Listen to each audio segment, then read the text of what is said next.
ಸನ್ಮಾನ್ಯ ಪ್ರಿಯಾಂಕಾ ಖರ್ಗೆ ಅವರಿಗೆ RSS ದಿನ ಅವಿವು ಇಂಥ ಮಾತಾಡೋಂಥದ್ದು, ತಲಾರಟೆ ಮಾತಾಡೋದು, ಕೊಂಕು ಮಾತಾಡೋಂಥದ್ದು, ಟ್ವಿಟರಲ್ಲಿ ಹೋಗಿ ಕುತ್ಕೊಂಡು ಉದ್ದುದ್ದ ಬರೆಯೋಂಥದ್ದು, ಇನ್ಯಾವುದೋ ಹೋಗ್ಬಿಟ್ಟು ಹಣಗಿಡುವಂಥ ಕುಂಕುಮ ಕೇಸರ್ ಅಂತೇಳಿ ಹೇಳ್ಬಿಟ್ಟು ದಾರಿ ತಪ್ಸಕ್ಕೆ ಬರುವಂಥದ್ದು, ಈ ಥರ ಪೆದ್ದು ಮಾತಾಡೋದು ಬಿಟ್ಟರೆ ಅವ್ರಿಗೆ ಇನ್ನೇನು ಬರೋಲ್ಲ. 1 ತಿಂಗಳಾಯ್ತು ಈ ಸರ್ಕಾರ ಬಂದಾದ ನಂತರ. ಒಬ್ಬ ಗೃಹ ಸಚಿವರಾಗಿದ್ದರು ಇಲ್ಲೇ ಗುಂಡು ಹಾರಿಸುವಂಥ ಪ್ರಕರಣ ಆಗುತ್ತೆ, ಈ ಥರ ರೋಡ್ ರೇಜ್ ಪ್ರಕರಣ ಆಗಿದೆ. ಕಾನೂನು ಸುವ್ಯವಸ್ಥೆ ಬಗ್ಗೆ 1 ದಿನನೂ ಮಾತಾಡಲಿಲ್ಲ. ಬೆಳಗ್ಗೆಯಿಂದ ಸಂಜೆವರೆಗೂ ತಲಾಟೆ ಮಾತ್ರ ಆಡ್ತಾರೆ. ಹಾಗಾಗಿ ಆ ವ್ಯಕ್ತಿಯಿಂದ ನಾವು ಏನೂ ನಿರೀಕ್ಷೆ ಮಾಡೋಕ್ಕಾಗಲ್ಲ. ಒಂಥರ ಏನಂತಂದರೆ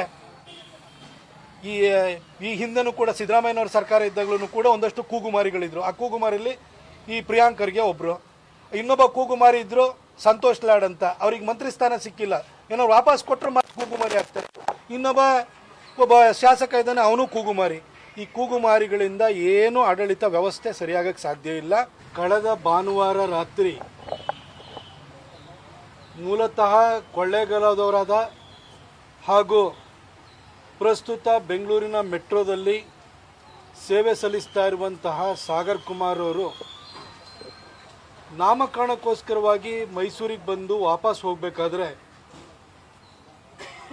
ಪಾಂಡವಪುರದ ಬಳಿ ಒಂದು ಸಣ್ಣ ಜಟಾಪಟಿ ಆಗಿದೆ.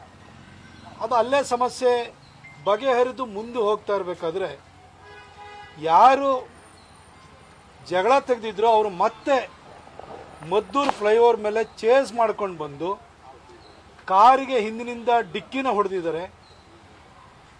ಕಾರನ್ನ ಕ್ರಾಶ್ ಮಾಡಬೇಕು ಅನ್ನೋ ಉದ್ದೇಶದಿಂದ ಹಿಂದೆಯಿಂದ ಗುದ್ದಿದ್ದಾರೆ. ಆದರೆ ಕಾರು ಕ್ರಾಶ್ ಆಗದಲ್ಲೇ ನಿಂತಿದೆ. ನಿಂತ ಮೇಲೆ ಬಂದು ಕಾರ್ ಒಳಗಡೆ ಸಾಗರ್ ಕುಮಾರ್ ಅವರು, ಅವರ ಪತ್ನಿ, ಅವರ 10 ತಿಂಗಳ ಮಗು, ಇನ್ನೊಂದು ಮಗ, ಅವರ ತಾಯಿ, ಈ ರೀತಿ ಎಲ್ಲ ಮಹಿಳೆಯರು ಮಕ್ಕಳು ಇರುವಂತಹ ವಾತಾವರಣ ಇದ್ರೂ ಕೂಡ ಹಿಂದೆ ಮುಂದೆ ನೋಡಿದಲ್ಲೇ ಬಹಳ ಪೈಶಾಚಿಕವಾಗಿ ಅವ್ರ ಮೇಲೆ ಆಕ್ರಮಣವನ್ನು ಮಾಡಿದ್ದಾರೆ. ಸಾಗರ್ ಕುಮಾರ್ ಅವ್ರ ಮೇಲೆ ರಾಡಿಂದ ಹೊಡೆದು ಅವ್ರ ತಲೆಗೆ 5-6 ಗಾಯಗಳಾಗಿದ್ದಾವೆ. ತಲೆ ಮೇಲ್ಗಡೆ ಸ್ಕ್ಯಾಲ್ಪ್ ಹತ್ರ ಓಪನ್ ಆಗಿದೆ. ಯಾರೋ ಕ್ಯಾಬ್ ಡ್ರೈವರು ಅದನ್ನೆಲ್ಲ ರೆಕಾರ್ಡ್ ಮಾಡಿಕೊಂಡು ಪೊಲೀಸರಿಗೆ ಕಂಪ್ಲೇಂಟ್ ಕೊಟ್ಟಿದ್ದಾರೆ. ಯಾರದೋ ಡ್ಯಾಶ್ ಕ್ಯಾಮ್ರಾದಲ್ಲಿ ರೆಕಾರ್ಡ್ ಆಗಿದ್ದು ಸಿಕ್ಕಿದೆ. ಆ ಒಂದು ಶಾಕಿಂಗ್ ಸಿಚುವೇಶನ್ನಲ್ಲಿ ಸಾಗರ್ ಕುಮಾರ್ ಅವರು ಒಂದಷ್ಟು ಹೇಳಿಕೆಯನ್ನು ಕೊಟ್ಟಿದ್ದಾರೆ. ಅವರು ಮೊದಲೇ ಶಾಕಲ್ಲಿದ್ದರು. ಅವರ ಪತ್ನಿ ಯಾರು ಆಕ್ರಮಣ ಮಾಡ್ತಿದ್ರು ಅವರ ಕಾಲುಗಳನ್ನು ಹಿಡಿದು ದಯವಿಟ್ಟು ಬಿಡಿ, ನನ್ನ ಗಂಡನ ಬಿಡಿ ಅಂತೇಳಿ ಹೇಳಿ ಬೇಡಿಕೊಂಡ್ರೂ ಕೂಡ ಪೈಶಾಚಿಕವಾಗಿ ಆಕ್ರಮಣವನ್ನು ಮುಂದುವರಿಸ್ತಾನೆ ಇದ್ದಾರೆ. ಹೀಗೆ ದಿಗ್ಭ್ರಮೆಗೊಳಗಾಗಿದ್ದಂಥವ್ರು ಕೊನೆಗೆ ಕಂಪ್ಲೇಂಟನ್ನು ಕೊಡಬೇಕಾದ್ರೆ ಒಂದಷ್ಟು ಮಾಹಿತಿಗಳನ್ನು ಕೊಟ್ಟಿದ್ದಾರೆ. ಆದರೆ ಸಾಗರ್ ಕುಮಾರ್ ಅವರಿಗೆ ಅವರ ತಲೆಗೆ ಆಗಿರುವಂಥ ಪೆಟ್ಟುಗಳನ್ನು ಆ ವಿಡಿಯೋಗನ್ನು ನೋಡಿದಾಗ, ಆ ಪೆಟ್ಟನ್ನು ಸ್ವತಃ ಕಣ್ಣಾರೆ ನೋಡಿದಾಗ ಪೊಲೀಸರಿಗೆ ಪರಿಸ್ಥಿತಿಯ ಗಂಭೀರತೆ ಅರ್ಥ ಆಗಬೇಕಿತ್ತು.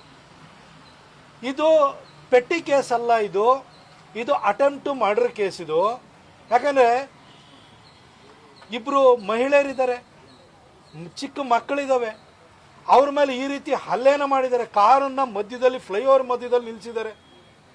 ತಲೆಗೆ 5-6 ಗಾಯಗಳಾಗಿದ್ದಾವೆ, ಅದು ಡೀಪ್ ವೂಂಡ್ ಆಗಿದೆ. ಇದನ್ನೆಲ್ಲ ನೋಡಿದರೆ ಇದು ಸಣ್ಣ ಕ್ಷುಲ್ಲಕ ಕೇಸಲ್ಲ, ಇದು ಅಟೆಂಪ್ಟ್ ಟು ಮರ್ಡರ್ ಕೇಸ್ ಅನ್ನೋದು ಪೊಲೀಸರಿಗೆ, ಅವರಿಗೆ ಕಾಮನ್ ಸೆನ್ಸ್ ಇದ್ದ ಯಾವುದೇ ಪೊಲೀಸರಿಗೂ ಅರ್ಥ ಆಗುತ್ತೆ. ಆದರೂ ಅವರಿಗೆ ಏನೋ ಒಂದು ಪೆಟ್ಟಿ ಕೇಸ್ ಹಾಕಿ ಇವಾಗ ಅವರಿಗೆ ಬೇಲ್ ಕೊಟ್ಟು ಮನೆ ಕಳಿಸಿದ್ದಾರೆ.